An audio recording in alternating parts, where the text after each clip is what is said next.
चलिए देखते हैं जॉब कॉस्टिंग का इलस्ट्रेशन नंबर 2 पेज नंबर 304 पे आपको देके रखा हुआ है। क्या बोल रहे हैं वो लोग इलस्ट्रेशन नंबर 2 में? तो देखिएगा ध्यान से, वही कहानी वापस से हमको करनी है। कॉस्ट शीट ही वो लोग हमको बनाने का बोलेंगे। कॉस्ट शीट का ही परफॉर्मा हमें इसमें भी फॉलो करते रहना है। बताइए, याद कीजिए कॉस्ट शीट में हम क्या बनाते थे भाई? एक हमारा आता था पर्टिकुलर और एक हमारा आता था अमाउंट। बस हम इसमें ना यहाँ पे छोटा सा वो वर्किंग वाला सेगमेंट भी रखने वाले हैं, क्योंकि हमें ना यहाँ पे पर्टिकुलर जॉब के लिए देखना है कि भाई कितनी हमारी कॉस्टिंग आ रही है। चलिए देखते हैं question number 2, illustration number 2, page number 304। A work order for 100 unit of a commodity has to pass through 4 different machines, of which the machine hour rate are as follow। चलो हमको क्या बता रहा है भाई? हमें ना यहाँ पे टोटल कुल मिला के 100 यूनिट बनाने का ऑर्डर मिला हुआ है, और ये 100 यूनिट हमारे कहाँ से गुजरते हैं पता है? 4 अलग अलग लेवल से होके, 4 अलग अलग मशीन से होके गुजर रहे हैं। कौन कौन से? सबसे पहला मशीन P, उसका रेट कितना है? 1.25 रुपया। मशीन Q उसका है 2.5 रुपया। मशीन R उसका है 3 रुपया। और मशीन S उसका कितना है पता है? 2.25, 2.25 रुपए। आगे क्या बोल रहा है? Following expenses have been incurred on the work order, material rupees 8,000 and wages rupees 500। चलो मतलब कि हमको मटेरियल और wages, direct material direct wages की कॉस्ट ऑलरेडी हमको क्या है पता है? लेके रखी हुई है, गिवन है। अब आगे हमें क्या करना है?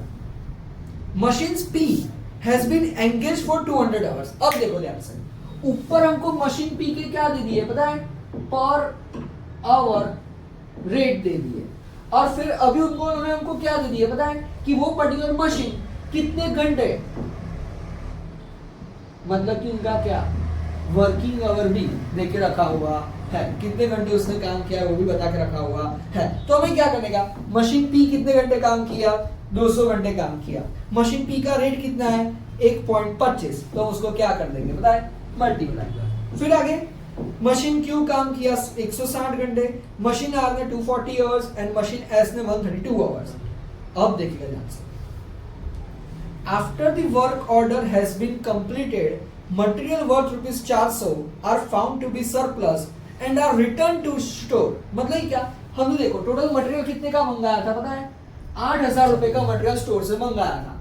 लेकिन फिर क्या हुआ? तो फिर ऐसा हुआ कि 400 रुपए के मटेरियल की हमको ऐसा जरूरत, तो हम उतना मटेरियल वापस से स्टोर को क्या कर दिया पता है? भिजवा दिया। अब याद करो, हमने पता है बात की थी कि भाई हम क्या करेंगे पता है? भाई परचेस डिपार्टमेंट वाले परचेस करेंगे, परचेस डिपार्टमेंट परचेस कर लेने के बाद उसको कहां पे रखेंगे पता है? स्टोर डिपार्टमेंट में रखेंगे, और स्टोर से फिर कौन उठा के लेके आएगा पता है? प्रोडक्शन वाले। हम यहाँ पे प्रोडक्शन कॉस्टिंग ढूंढ रहे हैं, प्रोडक्शन वाले ले आएंगे होंगे कितने का? 8,000 का, लेकिन 400 की जरूरत नहीं पड़ी, तो उतना हमने वापस उसको क्या कर दिया होगा पता है? रिटर्न। तो मतलब कि इस पर्टिकुलर 100 यूनिट बनाने के लिए हमको मटेरियल कितना लगा होगा पता है? 8,000 लाए थे, 400 रिटर्न कर दिया, मतलब कितना लगा होगा पता है?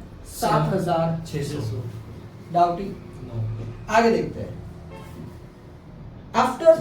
Office overhead had used to be 40% of work cost. अब याद करो, आगे हमने बताया था कि भी वो लोग हमको क्या करेंगे पता है? ऑफिस ओवरहेड्स मतलब कि एडमिनिस्ट्रेटिव ओवरहेड्स। ये ऑफिस ओवरहेड्स उन्होंने क्या बताया पता है? कि वो किसके प्रपोर्शन में है पता है? तो वो हमारे वर्क कॉस्ट के प्रपोर्शन में है। ये वर्क कॉस्ट कैसे मिलेगा? Direct material, direct wages, prime cost plus factory overheads, उसके बाद जो हमको मिलता है उसको क्या बोलते हैं? Work cost. उस वर्क कॉस्ट की जो भी अमाउंट आएगी ना, उसका 40% वो हमारा क्या बनने वाला है पता है? ऑफिस ओवरहेड्स बनने वाला है। बोलो कोई डाउटिंग? अच्छा, मैंने आपको बता रहा कि अगर उन्होंने यहाँ पे हमको प्रोपोर्शन में देके रखा हुआ है, अगर वो लोगों ने प्रोपोर्शन में नहीं देके रखा होता तो हम क्या करते पता है? वो प्रोपोर्शन ढूंढ लेते डायरेक्ट। ठीक है, आगे देखिएगा ध्यान से। Office overhead used to be 40% of work cost, but on account of all round rise in the cost of administration, distribution and sale, there has been a 50% rise in the office overheads। क्या बताया उन्होंने? भाई over a period of time थोड़ा सा हमारा खर्चा बढ़ गया, तो हमको जो ये लग रहा था सिर्फ 40% होगा, लेकिन उसमें 40% में 50% क्या हो गया पता है, ऐड हो गया।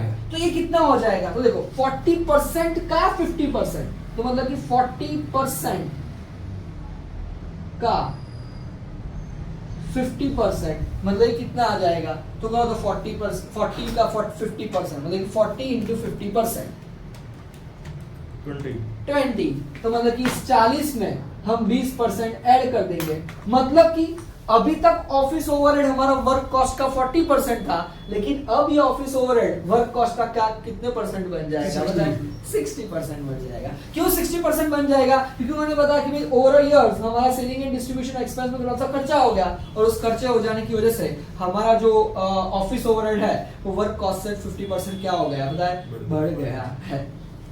आगे क्या बोल रहे हैं वो लोग, moreover it is known that 10% of production will have to be scrapped as not being up to the specification, and the same process of the scrap out to be will only 5% of the cost of sales। चलो एक और चीज वो लोग क्या बता रहे हैं कि हमने जो कॉस्ट ऑफ सेल्स निकाला, ये कॉस्ट ऑफ सेल्स मतलब ये कैसे, भाई सबसे पहले direct material direct wages prime cost, उसके बाद हमारा आ जाएगा प्रोडक्शन ओवरहेड मतलब फैक्ट्री ओवरहेड्स, प्रोडक्शन कॉस्ट मतलब वर्क कॉस्ट, उसके बाद एडमिनिस्ट्रेटिव ओवरहेड्स, उसके बाद जाके जो आता है यहाँ पे सेलिंग डिस्ट्रीब्यूशन वो सब कुछ हमको देके रखा नहीं है, तो जो वही हमारा आ जाएगा कॉस्ट ऑफ सेल्स। अब वो जो कॉस्ट ऑफ सेल्स बना ना, उसका क्या हुआ पता है, तो उसका 10% प्रोडक्शन कैसा निकला पता है, स्क्रैप निकला। मतलब कि जितना भी हमने टोटल बनाया होगा उसका 10% अच्छे से हो पाया नहीं, तो 10% हमारा क्या हो गया, मतलब वेस्टेज हो गया। लेकिन हमने उस वेस्टेज को भी क्या किया, तो आगे देखो, the sale proceeds of the scrap out will only 5% of the cost of sales। हमने उस स्क्रैप सामान को बेच दिया और उससे कॉस्ट ऑफ सेल का 5% जितना हमको पैसा रिकवर हो गया है। कोई बात नहीं है, जब हम सम करते हैं तो हम ये सारी कैलकुलेशन हम आपको बता देंगे। मोटा मोटा हमने यहाँ पे क्या कर दिया पता है, पूरे सम को समझ लिया। एंड लास्ट लाइन क्या बोल रहा है, if the manufacturer wants to make a profit of 20% of the total cost of sale, cost of work order, find out the selling price of a unit of a commodity ready for sale. In short हम कितने percent profit इच्छते हैं, चाहते हैं 20% profit हम मोटा मोटा बनाना चाहते हैं। चलिए कोई बात नहीं, सेम हमें सिर्फ और सिर्फ कॉस्ट शीट ही बनानी है। Cost sheet, job cost sheet of कौन सी कंपनी के बारे में बताया हुआ है, कुछ नहीं, ऐसा कुछ बताया नहीं, कोई नहीं। तो कंपटीशन ऑफ सेलिंग प्राइस है, तो फिर कॉस्ट शीट ऑफ 100 यूनिट्स। चलिए सबसे पहले हम क्या लिखेंगे, डायरेक्ट मटेरियल। चलो डायरेक्ट मटेरियल हम लाए थे कितने का, 8,000 रुपए का, लेकिन उसमें से हमने कितना स्क्रैप कर दिया, 400। सॉरी स्क्रैप नहीं कर दिया, रिटर्न कर दिया, तो मतलब कि हमारी इसकी कॉस्ट कितनी आ जाएगी, 7600। बताओ यहाँ तक में कोई डाउट नहीं। फिर आगे उन्होंने क्या बोला, डायरेक्ट वेजेस। बताओ डायरेक्ट वेजेस हमको कितना देके रखा हुआ है, 500, सीधा ही देके रखा हुआ, इसमें हमें कोई टेंशन लेने की बात नहीं है।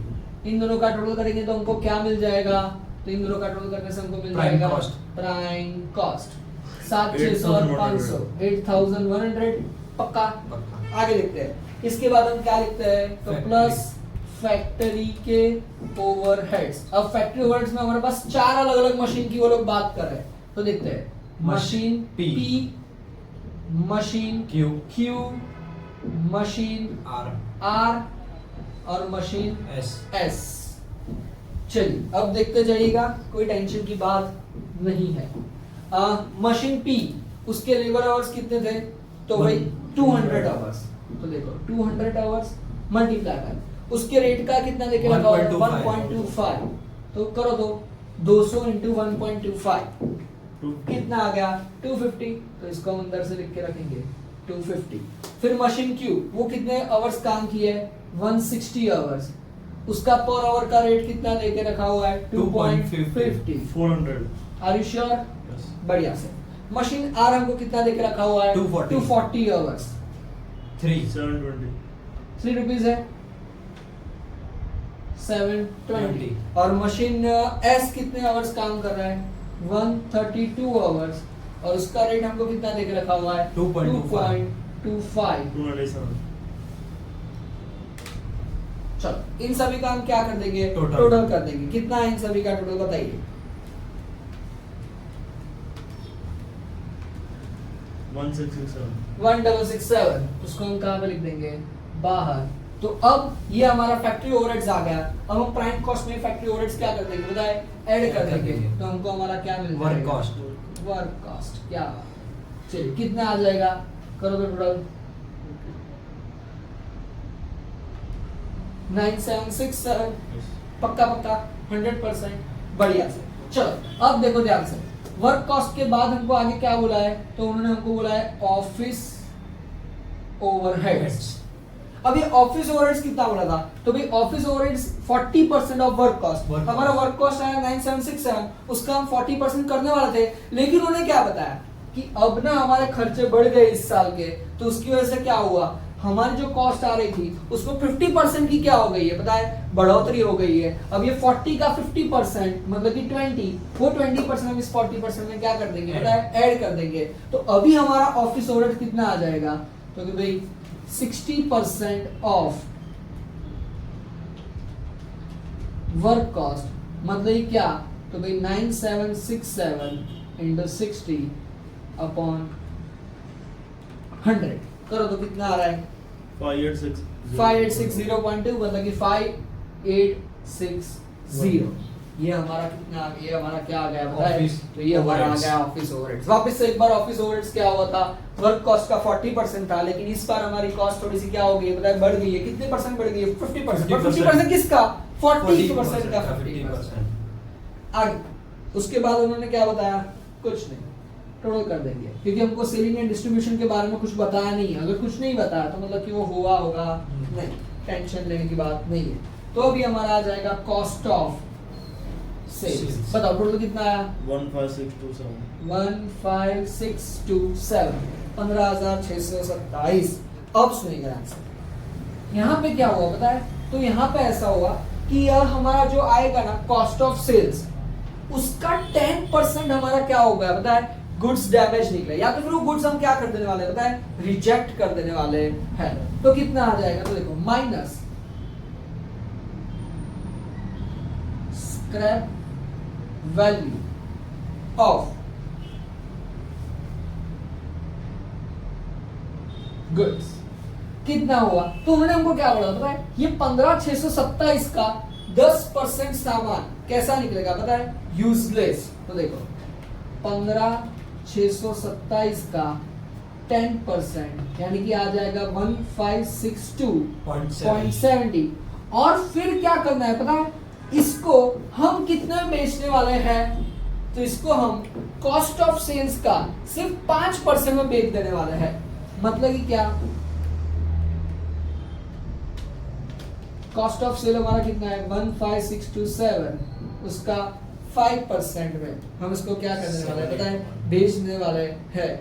तो कितना आएगा 781.35। सॉरी अब इसी का 5% हम निकालेंगे, मतलब कि इसी के 5%, 1562.70 का 5%, 78.135, मतलब कि हम कितने में देंगे बताए, 78 रुपीज में। बट ये उतना हम बेच देते हैं, मतलब कि उतना हमको पैसा मिल गया, और अगर उतना पैसा हमको मिल गया तो उतनी हमारी ये कॉस्ट क्या हो जाएगी पता है, डाउट नो, वापस से। हाँ, हमारा इतना सामान यूजलेस निकला, कितना, तो 15627 का बना, उसका 10% सामान बेकार निकला, हमने उसको साइड पे किया और फटाक से जाके उसको बेच भी आए। कितने में बेच आए पता है, 5% में बेच आए। तो उतना पैसा अगर हमको मिल जाता है तो उतनी हमारी कॉस्ट क्या हो जाएगी बताए, कम हो जाएगी। इसलिए हमने कॉस्ट ऑफ सेल्स में उसको क्या कर दिया, माइनस कर दिया। तो अब हमारा नेट या तो फिर टोटल कॉस्ट ऑफ सेल्स कितना आ जाएगा, 15627 में से 78 गया, 15705 नहीं वापस से 15549 पक्का, डाउटी। अब उन्होंने हमको क्या बोला कि भाई हम प्रॉफिट कितना कमाना चाहते हैं, तो भाई हम प्रॉफिट कमाना चाहते हैं कॉस्ट ऑफ सेल्स का 20%, मतलब कि 15549 का 20% हमारा प्रॉफिट मार्जिन हम रखना चाहते हैं। तो कितना आ जाएगा, करो मतलब कि 3109.8 मतलब कि 3110 इतना उसमें क्या कर देंगे बताए ऐड, तो हमें हमारा टोटल क्या मिल जाएगा बताए सेल्स कर देंगे दोनों का ऐड 18658.8 18659। अब उन्होंने हमको क्या पूछा था, तो उन्होंने हमको ऐसा पूछा था कि भाई find the if the manufacturer wants to make a profit of 20% of the total cost of the work order, find out the selling price per unit. तो हमारा सेलिंग प्राइस पर यूनिट कितना हो जाएगा, तो 18659 डिवाइडेड बाय 100 186.58 सॉरी 186.58 186.59 रुपीज में हम मोटा मोटा इस सामान को पर यूनिट में बेच देंगे इंक्लूडिंग 20% का प्रॉफिट। बताओ इसमें कुछ डाउट? कुछ हमें करना नहीं है। Cost of cost job costing के लिए हम सिर्फ कॉस्ट शीट बना लेंगे।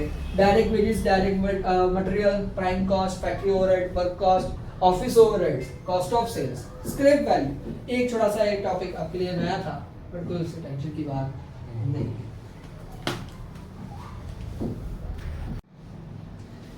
चलिए देखते हैं नेक्स्ट वो लोग हमको क्या बता रहे हैं। तो नेक्स्ट वो लोग बता रहे हैं हमको इलस्ट्रेशन नंबर 3 पेज नंबर 305। पक्का देखते हैं ध्यान से। The data pertaining to Heavy Engineering Limited are as follow at the end of 31st 2022। Direct materials 9 lakh रुपए के दिए हुए। चलो ये हमको ना 2022 का डेटा देके रखा हुआ है। कैसा देके रखा हुआ है, तो भी डायरेक्ट मटेरियल्स हमको देके रखे हुए हैं 9 लाख रुपए के, डायरेक्ट वेजेस 7.5 लाख रुपए के, selling and distribution 5,25,000, administrative overheads 4,20,000, factory overheads 4,50,000 और लास्ट में उन लोगों ने हमको क्या बताया हुआ है, प्रॉफिट 6,09,000 का हमको देके रखा हुआ है। मतलब कि पूरी हमको यहाँ पे कॉस्ट शीट पिछले साल की समझो ना देके रखी हुई है। आगे वो लोग क्या बोल रहे हैं, prepare cost sheet for the following details showing all the details. चलो मतलब क्या, हमें इस पूरे जो भी डिटेल्स हमको देके रखी हुई है उसकी हमने एक कॉस्ट शीट हमको बनानी है। तो ठीक है, कॉस्ट शीट का हमको प्रोफॉर्मा पता है, पर्टिकुलर एंड अमाउंट, उसी को हम क्या करने वाले हैं पता है, फॉलो करने वाले हैं। बट इतना आसान तो वो लोग हमको देके नहीं। पॉइंट 2 भी बताया हुआ है, क्या बोल के रखे हुए हैं, for 22-23 the factory has received a work order. It is estimated that direct materials would be 12 lakh, direct labor cost 7.5 lakh. What would be the price of work order if the factory intended to earn same rate of profit on sales? चलो मतलब क्या भाई, हमने देखा पिछले साल direct material और इस साल के डायरेक्ट मटेरियल, पिछले साल के डायरेक्ट वेजेस और इस साल के डायरेक्ट वेजेस, दोनों में क्या है पता है, फर्क है। पिछले साल के मुकाबले इस साल हमारे सारे डायरेक्ट मटेरियल और डायरेक्ट वेजेस के रेट्स क्या हो चुके हैं पता है, बट फिर भी हम प्रॉफिट परसेंट तो कितना अर्न करना चाहते हैं पता है, जितना पहले करते थे। अब याद करो, जब हम छोटे बच्चे हुआ करते थे ना, तब से हमको ना 2 टॉपिक पढ़ाए जाते हैं। कौन से, एक प्रॉफिट ऑन कॉस्ट और एक आता है प्रॉफिट ऑन सेल। यहां पे देखो हमको क्या बोल के रखा हुआ पता है, on the same rate of profit on sales। मतलब कि हमको बोल के रखा है same rate of profit on sale हमें अर्न करना है। मतलब कि हम इसमें कॉस्ट के परसेंटेज को 100 नहीं लेंगे, हम इसके किसके परसेंटेज को 100 लेंगे पता है, सेल्स के परसेंटेज को। जब हम करते हैं तब मैं वापस आपको इसके बारे में बता दूंगा, कोई टेंशन की बात नहीं। Assuming that the selling and distribution overhead has gone up by the 15%, the factory recovers factory overhead as a percentage of direct wages, administrative and selling and distribution overhead as a percentage of work cost based on the cost rates prevalent in the previous year। देखते हैं, सबसे पहले हम पिछले साल की क्या बना लेते हैं पता है, कॉस्ट शीट बना लेते हैं। चलिए सम शुरू करते हैं। सबसे पहले कॉस्ट शीट बनाते हैं इसी साल की, पिछले साल की, देखते हैं किस तरीके से वो लोग बता रहे हैं। सबसे पहले हमको क्या देके रखा हुआ है, डायरेक्ट मटेरियल। हमें वही हमारा रटा ही वो फॉर्मेट है, उसी को हमें क्या करते जाना है पता है, बात फॉलो करते जाना है। डायरेक्ट मटेरियल कितना देके रखा हुआ है, बोलते जाइए फ्रॉड से 9 लाख रुपयों का। फिर डायरेक्ट वेजेस हमको देके रखा हुआ है 7 लाख 50,000 का सेलिंग एंड हमारा अल्टीमेटली प्राइम कॉस्ट 16,50,000 उसमें हम ऐड करेंगे फैक्ट्री ओवरहेड्स फैक्ट्री के ओवरहेड्स। बताओ 450 फैक्ट्री ओवरहेड्स कितने देके रखे हुए हैं हमको? 4,50,000। हमको हमारा मिल जाएगा वर्क कॉस्ट कितना देके रखा हुआ है? 21 लाख। प्लस हम कर देंगे administrative overheads 4,20,000 cost of goods sold कितने आ जाएंगे? 25,20,000 उसमें हम ऐड कर देंगे हमारा सेलिंग एंड डिस्ट्रीब्यूशन ओवरहेड्स कितने आए? 525 हमारा कॉस्ट ऑफ सेल्स कितना आ जाएगा? 30,45,000 30,45,000। बढ़िया से अब हम उसमें क्या करेंगे? Plus profit. बताओ प्रॉफिट भी हमको देके रखा हुआ है कितना देके रखा हुआ है? 6,09,000 तो हमारा एक्चुअल टोटल सेल्स कितना आ जाएगा? 36,54,000 बताओ डाउटिंग। ये पिछले साल की सारी कॉस्ट शीट हमको देके रखी हुई है। अब हमें क्या करने का? तो इस साल का भी नया भी हमको सब कुछ देके रखा हुआ है, कुछ कुछ देके रखा हुआ है, कुछ कुछ ढूंढने को बोल रहा है। अब हम कैसे ढूंढेंगे? तो उन्होंने ना हमको प्रपोर्शन किसका किसका लेना है वो ऑलरेडी हमको देके रखा हुआ है। टर्न बाय टर्न देखते हैं, कोई टेंशन की बात नहीं है। सबसे पहले देखते हैं ध्यान से क्या लिखेंगे? वही direct material estimated cost sheet for the work order. Direct material इस बार का हमको डायरेक्ट मटेरियल कितना बोला है कि भाई कॉस्ट कितनी हो गई? पता है 12 लाख रुपीस हो गई है, जो कि पहले कितनी थी? 9 लाख, अभी हो गई है 12 लाख। फिर डायरेक्ट वेजेस कितने देके रखे हुए हैं? 7,50,000 ओ ये पिछले साल वाला है। इस साल के कितने देके रखे हुए हैं? सेम ही दिए 7,50,000। चलो वेरी गुड। प्राइम कॉस्ट कितनी आ जाएगी हमारी? 19,50,000 फिर हम क्या ऐड करेंगे? फैक्ट्री के ओवरहेड। अब देखिएगा और सुनिएगा ध्यान से। लास्ट टाइम फैक्ट्री के ओवरहेड 450 हमको देके रखे थे, लेकिन इस बार उन्होंने क्या बोला? तो उन्होंने ऐसा बोला the factory records factory overhead as a percentage of direct wages. मतलब क्या? डायरेक्ट वेजेस के परसेंटेज में हमारा ये फैक्ट्री ओवरहेड सेट हो रहा है। तो देखिएगा अभी ध्यान से। Working number 1 recovery rate of factory overheads कितना आ जाएगा? Recovery rate of factory overheads तो कि भाई हमारा factory overheads divided by direct wages multiply by 100। हमारा फैक्ट्री ओवरहेड्स कितना देके रखे हुए हैं? 4,50,000 4,50,000 डिवाइड बाय डायरेक्ट वेजेस हमको कितना देके रखा हुआ है? 7,50,000 7,50,000 मल्टीप्लाई बाय 100 कितना आएगा? बताओ। 60 60%, 60%। Are you sure? Yes. बढ़िया से। तो अब हम क्या करेंगे? तो हम ऐसा करेंगे कि सीधा यहाँ फैक्ट्री ओवरहेड्स हमारा कितना आएगा? तो कि भाई 60% ऑफ डायरेक्ट वेजेस, मतलब कि 750 का 60%। बताओ कितना आ रहा है? 750 का 60%। 4,10,000 50,000 4,50,000। Very good. फिर फैक्ट्री ओवरहेड्स ढूंढने के बाद उसको प्लस कर देंगे तो हमको हमारा क्या मिल जाएगा? वर्क कॉस्ट मिल जाएगा 24 lakhs। तो 24 लाख। अब देखो कितना आ जाएगा? 1950 प्लस 450 24 लाख। उसके बाद हम क्या ढूंढते हैं? Administrative overheads. अब देखिएगा और समझने की कोशिश कीजिएगा इस पंगे को। वहां पर उन्होंने हमको देके रखा है क्या? Administrative and selling and distribution overhead are percentage of work cost. मतलब कि एडमिनिस्ट्रेटिव ओवरहेड जो है ना वो हमारे वर्क कॉस्ट के प्रोपोर्शन में आता है। तो हम यहाँ पे लिखेंगे उसको। Second recovery rate of administrative overheads तो कि भाई administrative overheads divided by work cost multiply by 100। तो देखो इस साल का सॉरी पिछले साल का एडमिनिस्ट्रेटिव ओवरहेड्स कितना था?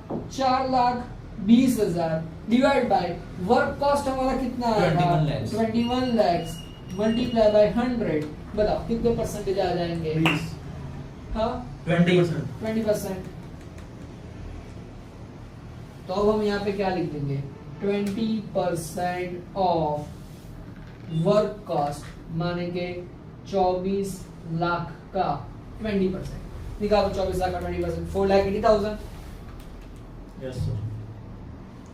फिर हम इसका टोटल कर देंगे cost of goods sold cost of goods sold कितना आ जाएगा 24 और 4 28 लाख 80,000। फिर हम क्या करेंगे तो फिर हम प्लस कर देंगे सेलिंग एंड डिस्ट्रीब्यूशन ओवरहेड्स। अब देखिएगा ध्यान से उन्होंने हमको क्या बोल के रखा होगा सेलिंग एंड डिस्ट्रीब्यूशन ओवरहेड जो है ना वो हमारे वर्क कॉस्ट के प्रोपोर्शन में है, लेकिन ऊपर क्या बताया assuming that the selling and distribution overhead has gone up by 15%। तो पहले हम पिछले साल का कितना था वो ढूंढ लेते हैं और फिर उसमें हम 15% क्या कर देंगे बताए बढ़ा देंगे। देखते हैं कैसे करेंगे तो देखिएगा और समझने की कोशिश कीजिएगा थोड़ा सा ध्यान से। Recovery rate of selling and distribution overheads. चलो सेलिंग एंड डिस्ट्रीब्यूशन ओवरहेड्स पिछले साल कितने थे 5,25,000 डिवाइड बाय हमारे पीछे साल की वर्क कॉस्ट कितनी थी 21 लाख। ओके लिखते हैं वापस से ये लिख दिया गया है। हाँ जी हाँ।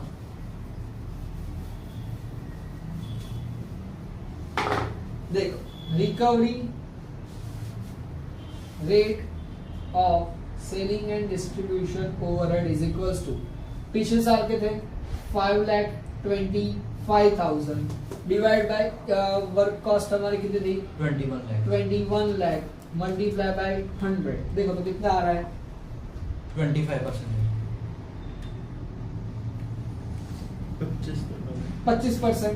अब उन्होंने क्या बोला है कि भाई इस बार ना 15% की उसमें क्या हो गई है पता है बढ़ोतरी हो गई है। तो 25% प्लस 15% मतलब कि 40 हमारा सेलिंग एंड डिस्ट्रीब्यूशन ओवरहेड्स कितना आ जाएगा तो 40% वो आ जाएगा हमारा 40% ऑफ वर्क कॉस्ट माने के 24 लाख रुपीस का 40% 9,60,000 Yes. पक्का वैल्यू 9,60,000। तो अब हमारा क्या हमको मिल जाएगा पता है कॉस्ट ऑफ सेल्स। अब ये जो हमारा मिलेगा कॉस्ट ऑफ सेल्स वो कितना आ जाएगा 2080 प्लस 960 कितना आ गया देखो तो 3840 38 लाख 40,000। बताओ समझ में आ रहा है आपको डाउटी है थोड़ा बहुत ठीक है। अब देखिए ध्यान से प्लस हमें इसमें प्रॉफिट जोड़ना है और फिर हमको हमारा क्या मिल जाने वाला है पता है सेल्स मिल जाने वाला है। लेकिन सेल्स भी नहीं देके रखा हुआ है हमें इस साल का ना ही प्रॉफिट देके रखा हुआ है बट हमको एक चीज बोल के रखी है। वो चीज कौन सी है हमको उन्होंने ये बता के रखा हुआ है कि पिछले साल का जो प्रॉफिट परसेंटेज था ऑफ सेल्स का हमें वही प्रॉफिट परसेंटेज इस बार भी सेल्स का मेंटेन रखना है। अगर हमें इस बार का भी वही मेंटेन रखना है तो उसके लिए हम क्या करेंगे तो सबसे पहले पिछले साल का हम प्रॉफिट ढूंढेंगे और उस पिछले साल के प्रॉफिट के परसेंटेज से इस साल के प्रॉफिट परसेंटेज हम क्या करेंगे बताए एडजस्ट करेंगे। चलिए ये आपने लिख के रखा हुआ है Yes. बढ़िया से देखिए ध्यान से। अब देखो पिछले साल का हमारा प्रॉफिट कितना बना था तो भी होता है ऐसा cost plus profit is equals to sales. अब देखो ये हमारे जो प्रॉफिट परसेंट वो किसके ऊपर थे पता है प्रॉफिट ऑन सेल बोल रहे थे वो लोग प्रॉफिट ऑन सेल। तो मतलब कि देखो हमारा profit is percentage is equals to profit upon sales sorry cost price नहीं करेंगे प्रॉफिट अपॉन सेल्स करेंगे क्योंकि हमें वो परसेंटेज किसमें चाहिए पता है सेल्स के प्रोपोर्शन में चाहिए। तो देखो पिछले साल का हमारा प्रॉफिट कितना था 6,09,000 6,09,000 डिवाइड बाय सेल्स कितना लेके रखा हुआ है 36,54,000 मल्टीप्लाई बाय 100। बताओ कितने परसेंटेज 16.67 16.67 परसेंटेज। तो हम इस बार भी अब क्या करेंगे तो अब देखिएगा ध्यान से cost plus profit is equals to sales. हमें इस बार प्रॉफिट ऑन सेल्स चाहिए तो हम 100 किसको लेंगे पता है सेल्स को लेंगे हमारा प्रॉफिट परसेंट कितना देके रखा हुआ है 16.67, तो हमारी कॉस्ट कितनी आ जाएगी? तो देखो 100 माइनस 16.67 करो, 83.33, मतलब कि क्या, अगर कॉस्ट हमारा 83.33 है, सेल्स हमारा 100 है, प्रॉफिट 16.67, तो हमारा प्रॉफिट कितना आ जाएगा? तो फिर प्रॉफिट इज इक्वल्स टू 80, नहीं, प्रॉफिट इज इक्वल्स टू, तो देखो कॉस्ट हमारी 83.33 है, प्रॉफिट 16.67, सेल्स 100, तो हमारा प्रॉफिट अगर ढूंढना हो तो कैसे ढूंढेंगे? तो हमको ये कॉस्ट मिल गई है 38,40,000, तो हमारा प्रॉफिट कितना आ जाएगा? क्रॉस मल्टीप्लिकेशन, मतलब कि 38,40,000 मल्टीप्लाई बाय 16.67 डिवाइडेड बाय 83.33, बताइए आपका प्रॉफिट कितना आ गया? 76818.43. 76818 768 76818.43. है, वापस से करिए एक बार, वापस से करिए, 38,40,000 मल्टीप्लाई बाय 16.67 डिवाइडेड बाय 83.33, 768,184, 768,184, तो हमें हमारा सेल्स कितना मिल जाएगा? 48,180,161, 46,08,184।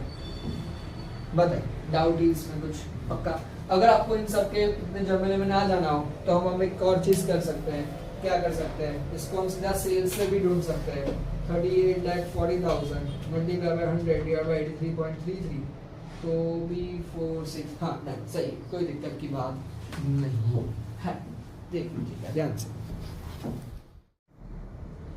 चलिए फटाफट से हम आते हैं इलस्ट्रेशन नंबर 4 के ऊपर। क्या बता रहे हैं वो लोग इलस्ट्रेशन नंबर 4 में? तो देखिएगा और समझने की कोशिश कीजिएगा ध्यान से, बहुत ही सीधा सा सम है, इजी सा सम है, देख लीजिएगा। A manufacturing company is divided into the production department A, B, C. All production is against the specific customer orders only. देखिएगा ध्यान से, भाई 3 डिपार्टमेंट है हमारे मैन्युफैक्चरिंग के लिए, और ये तीनों मैन्युफैक्चरिंग डिपार्टमेंट में प्रोडक्शन तभी करते हैं जब हमको क्या मिलता है, पता है? ऑर्डर मिलता है। जब तक हमको ऑर्डर नहीं मिलेगा हम उसको काम करने वाले नहीं। Specific order, customer orders only. All orders are dissimilar and they go through all the 3 department. जितने भी ऑर्डर्स आते हैं ना वो सारे के सारे इन तीनों डिपार्टमेंट से होके ही, गुजर के ही जाते हैं। आगे वो लोग क्या बोल रहे हैं? Manufacturing cost for a given period of are as follow. चलिए, direct material A B C तीनों डिपार्टमेंट का मिला के 1,80,000 देके रखा हुआ है। डायरेक्ट लेबर डिपार्टमेंट ए का 40,000, डिपार्टमेंट का 20,000, डिपार्टमेंट सी का 30,000, total 90,000। And indirect manufacturing cost department A का 20,000, बी का 40,000, 30,000, मतलब कुल मिला के कितना देके रखा हुआ है? पता है 90,000 देके रखा हुआ है। The cost of producing a particular order was determined as follow। चलो, सभी चीजें बनाने की हमको यहाँ पे कितनी कितनी कॉस्ट लगती है वो हमको यहाँ पे उन्होंने देके रखा हुआ है। डायरेक्ट मटेरियल 1,000 रुपए, पर सर ऊपर डायरेक्ट मटेरियल 1,80,000 रुपए बोला है, यहाँ पे आप बोल रहे हो 1,000 रुपए, ये क्या सी, ये सब चीजें क्या है? तो सुनो ध्यान से, टोटल पूरे मैन्युफैक्चरिंग में 1,80,000 रुपए का हमारा मटेरियल यूज हुआ है, लेकिन पर्टिकुलर अगर हम एक ऑर्डर की बात करें तो उस ऑर्डर में हमारा कितना यूज हो रहा है? पता है, सिर्फ और सिर्फ 1,000 रुपए का मटेरियल यूज हो रहा है। क्या कोई डिफरेंस समझ में आ रहा है? वो 180 पूरे उसका है, पूरे प्रोडक्शन यूनिट का है, लेकिन हमें जो ऑर्डर मिला है स्पेसिफिक ऑर्डर्स, उसके ऊपर हमारा कितना मटेरियल यूज हो रहा है? तो उसके ऊपर सिर्फ हमारा 1,000 रुपए का मटेरियल यूज हो रहा है। उसके सामने डायरेक्ट लेबर कितने हो रहे हैं? 120, 280 एंड 200। ए बी सी उन्होंने हमको बता के रखा है कि भाई हमारा सारा जो है ना वो तीनों के तीनों इसी से होके गुजर के ही जाते हैं। आ रहा है सामने, आगे देखिएगा क्या बता रहे हैं वो लोग। इनडायरेक्ट मैन्युफैक्चरिंग कॉस्ट 600 रुपए। अब सुनिएगा, यहां पे उन्होंने थोड़ा सा पंगा कर दिया। कौन सा पंगा कर दिया? ऊपर देखो indirect manufacturing cost A B C तीनों डिपार्टमेंट का अलग अलग देके रखा था, लेकिन यहाँ पे इस पर्टिकुलर कॉस्ट के लिए या इस पर्टिकुलर ऑर्डर के लिए उन्होंने कॉस्टिंग के लिए क्या कर दिया पता है? इनडायरेक्ट मटेरियल सीधा कितना अज्यूम कर लिया पता है? 600 रुपया दिख रहा है आपको, मिल रहा है वहां पे? हाँ जी बिल्कुल, ध्यान से। The general manager had a hazy idea that the jobs executed on orders of this nature are underpriced, so the service of a firm of cost accountants of which you are a member have been acquired for a thorough investigation. अब यहाँ पे हुआ क्या, होना क्या चाहिए था, क्या बता रहे हैं, थोड़ा सा ध्यान से समझिएगा, मजा आएगा। सम बहुत ही ज्यादा इजी है, कोई टेंशन की बात नहीं है, कोई आपको ऐसे बड़ी धक्का मुक्की करने की जरूरत नहीं है। बट समझने की बात यहाँ पे ऐसी है कि भाई सबसे पहले डायरेक्ट मटेरियल आता है, फिर डायरेक्ट वेजेस आता है, हम प्राइम कॉस्ट निकालते हैं, उसके बाद तीन हमारे अलग अलग क्या आते हैं पता है? ओवरहेड्स आते हैं। वो तीनों ओवरहेड्स हमारे कौन से कॉस्ट बोले जाते हैं पता है? इनडायरेक्ट कॉस्ट बोली जाती है। अब ये इनडायरेक्ट कॉस्ट हमारी अलग अलग वर्क कॉस्ट के अकॉर्डिंगली या डायरेक्ट लेबर्स के अकॉर्डिंगली उस पर क्या रहती है पता है? बेस्ड रहती है। यहाँ पे उन्होंने किसके बेस पे बोला है तो देखिएगा ध्यान से।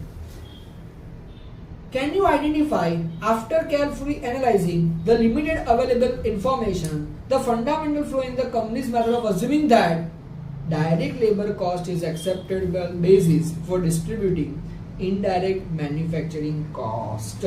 Prepare a revised cost for order distributing indirect manufacturing cost in a manner you consider appropriate. In short क्या बताना चाहते हैं? सबसे पहले हमने एक एस्टिमेटेड रिवाइज्ड कॉस्ट शीट उनको हम बना के दे देंगे। Particular amount. अब चलिए सबसे पहले हम उसमें क्या लिखेंगे? Direct material. ये डायरेक्ट मटेरियल को यहाँ पे कितने का देके रखा हुआ है बताएं? 1000 रुपीज का देके रखा हुआ है। उसमें हम ऐड कर देंगे डायरेक्ट वेजेस या डायरेक्ट लेबर, जिसमें डिपार्टमेंट ए का, डिपार्टमेंट बी का, डिपार्टमेंट सी का।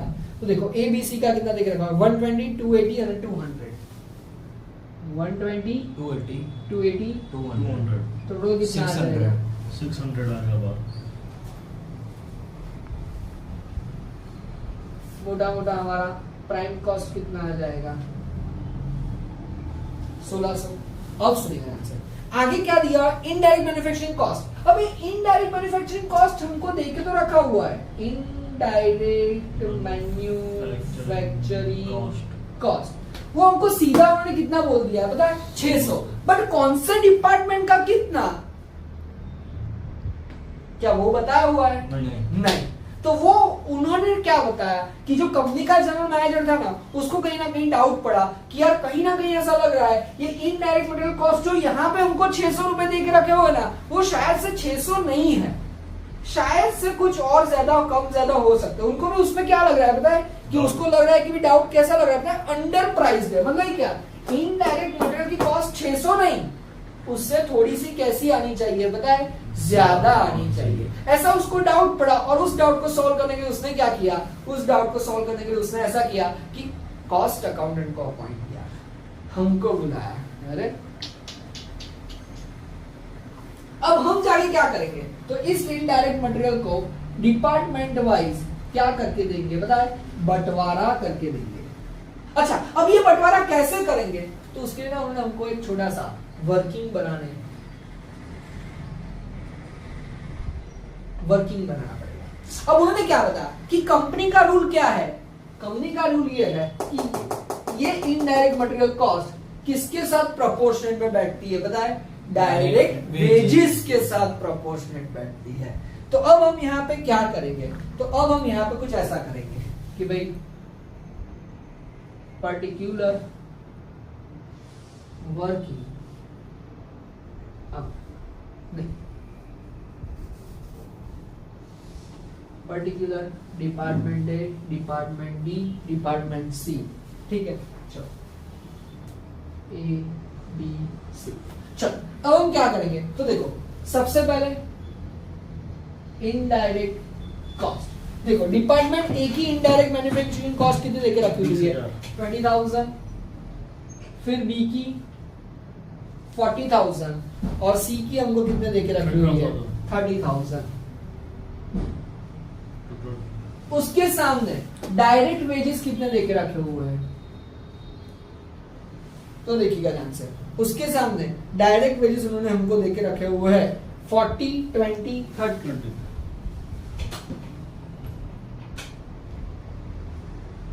अब उन्होंने हमको क्या बोला कि भाई percentage of indirect manufacturing cost over direct labour या फिर वेजेस इज इक्वल्स टू, कैसे करेंगे? तो हम ये करेंगे, इनडायरेक्ट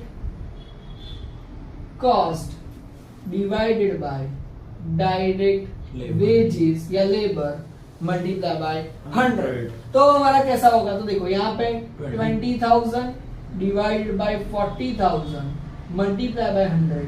यहाँ पे हमारा होगा 40,000 डिवाइडेड बाय 20,000 मल्टीप्लाई बाय 100, और यहाँ पे 30,000 डिवाइडेड बाय 30,000 मल्टीप्लाई बाय 100।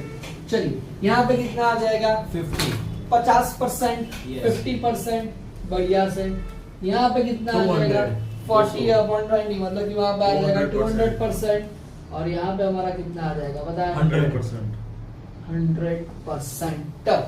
तो अब हम यहाँ पे क्या करेंगे? तो देखिएगा ध्यान से, कोई टेंशन लेने की बात है नहीं। अब जब हम यहाँ पे इनडायरेक्ट मैन्युफैक्चरिंग कॉस्ट देखेंगे ना, तो ये जो हमारा डायरेक्ट वेजेस है ना, मतलब कि पहले का है 120, उसी 120 का कितना परसेंट कर देने का पता है? 50%।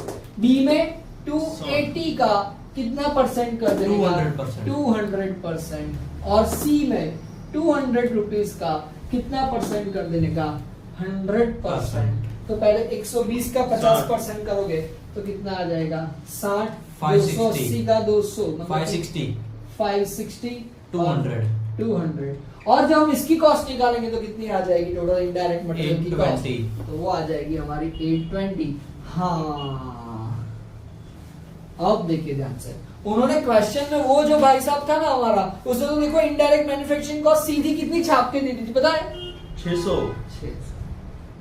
मतलब कि हमारा जो अकाउंटेंट है, हमारा जो मैनेजर है, अकाउंटेंट तो गलती कर दी, हमारा जो मैनेजर है वो थोड़ा सा समझदार है, थोड़ा सा शाना है, उसको समझ में आ गया था कि हमारी इनडायरेक्ट मैन्युफैक्चरिंग कॉस्ट जो है वो थोड़ी सी कैसी है बताए? अंडर प्राइस्ड है।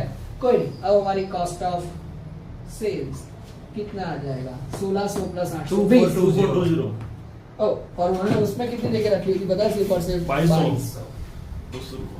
ध्यान से, ये हमको कैसे लगा कि परसेंटेज किस पे ढूंढना है? तो उन्होंने हमको देके रखे हुए कि भाई जनरली कंपनी के फॉर्मेट में अगर देखने जाए तो वहां पे इस कंपनी में क्या सुटेबल लग रहा है, कि इसमें ऐसा सुटेबल लग रहा है कि इनडायरेक्ट कॉस्ट जो है वो आपको किसके प्रोपोर्शनेट में देखना है बताए? डायरेक्ट वेजेस के प्रोपोर्शनेट पे देखना है।